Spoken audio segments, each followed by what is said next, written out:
She pushed me away at the party with a smile that never reached her eyes and said, "This party is for my ex. If you're upset, that's your problem." The words struck harder than the shove. Music pulsed, glasses clinked, and laughter drifted around us. But the moment felt sealed off, as if everyone else had vanished. People nearby heard it. A few froze, others pretended not to. Her ex stood a few steps away, grinning, soaking in the attention like it was the point all along. I felt the familiar heat of humiliation rise, the urge to explain myself or fight for the space that used to be mine. Instead, I looked at her, truly looked, and saw certainty, not care. This wasn't a misunderstanding. It was a choice. I took a breath, straightened my jacket, and nodded once. Calm isn't weakness when it's chosen. I turned away from the music, the crowd, and her smile, and walked out into the night without saying another word. Outside, the air was cool and quiet, a sharp contrast to the noise I'd left behind. My phone buzzed with messages from friends asking if I was okay, if something had happened. I didn't answer. I wasn't angry enough to rant, and I wasn't broken enough to beg. I sat in my car for a moment, letting the feelings settle. Staying calm surprised even me. I realized how often I swallowed discomfort to keep the peace. How many times have I told myself that public disrespect didn't mean anything? Tonight, it meant everything. I drove home slowly, not to sulk, but to think. Respect doesn't ask you to endure humiliation with a smile. It doesn't ask you to compete with the past. When I reached my place, I made tea, set my phone face down, and chose not to react impulsively. Walking away was the decision. What came next would be the response. There's a difference, and it matters. An hour later, the party spilled online. Stories, photos, tag posts, everyone smiling, dancing, celebrating something. I suddenly understood. It wasn't a reunion. It was a display, and displays invite witnesses. I didn't comment or post anything dramatic. I simply shared one photo from my place, a quiet table set for one, the city lights beyond the window, and a caption that read, "Choosing peace." Nothing accusatory, nothing petty. Within minutes, messages flooded in, not from strangers, but from people who were there. They asked what happened. They asked why she had said that. They asked if I was finished. I didn't answer right away. Truth moves faster when you give it space. At the party, the mood shifted. Whispers replaced laughter. Someone finally asked her out loud why she brought her ex and dismissed me in public. The music kept playing, but the room had changed. She called me twice. I didn't pick up. The third call came with a text. "Why did you leave like that?" I replied once calmly.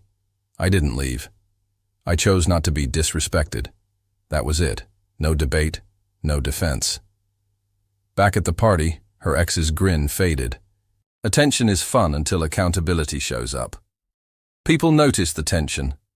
The way conversations stalled whenever her name came up. Someone made an awkward joke. No one laughed. The host tried to reset the mood, but it wouldn't stick. Public moments don't rewind. I stayed home, folded laundry, and let my heart beat slow. Silence did the work that arguments never could. When she called again, her tone had changed. Less confident, more urgent. She said people were asking questions. I told her that questions are normal when actions don't match respect. Then I ended the call. Calm boundaries sound loud to people used to control. By morning, the story had a shape. Not my version, just the visible facts. She had centered the night on her ex and dismissed her partner in public. Witnesses matter. She texted apologies that sounded like rewrites, saying she was drunk, joking, misunderstood. I didn't argue. Explanations after exposure rarely land. I focused on logistics instead. Returning keys, separating plans, and canceling a weekend we had scheduled. Practical steps have a way of clearing emotions. Friends checked in, not with pity, but with respect. They saw restraint where they expected a scene. That mattered. I realized I wasn't chasing an apology. I was reclaiming dignity. You don't need to announce endings for them to begin. Sometimes you just stop showing up where you're not valued. The quiet was steady, not lonely. Peace isn't loud, but it's firm, and firm felt right. When we finally spoke face to face, she looked smaller than I remembered. Not weak, just uncertain. She asked why I couldn't let it go. I asked why letting it go always meant letting myself go first. The room went still. She said it wasn't meant to hurt me. I said intent doesn't erase impact.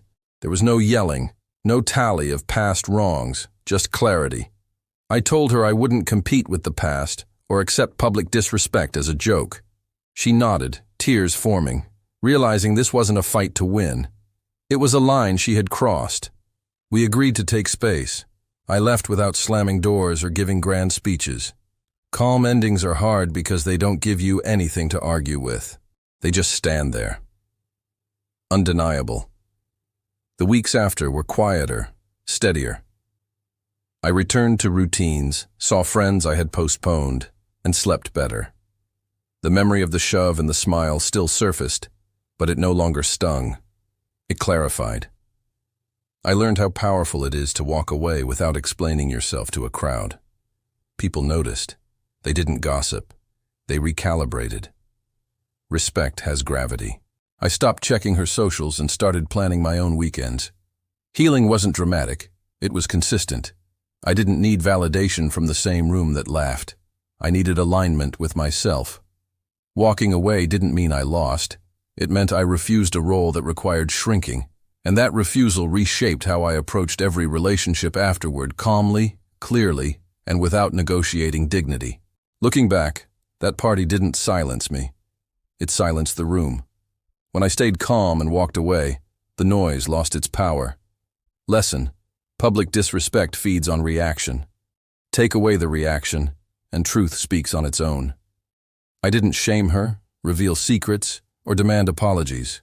I chose peace and let witnesses do the rest. The moment she framed the night around her ex, she made a statement. The moment I left, I answered it quietly, firmly, and everyone heard that.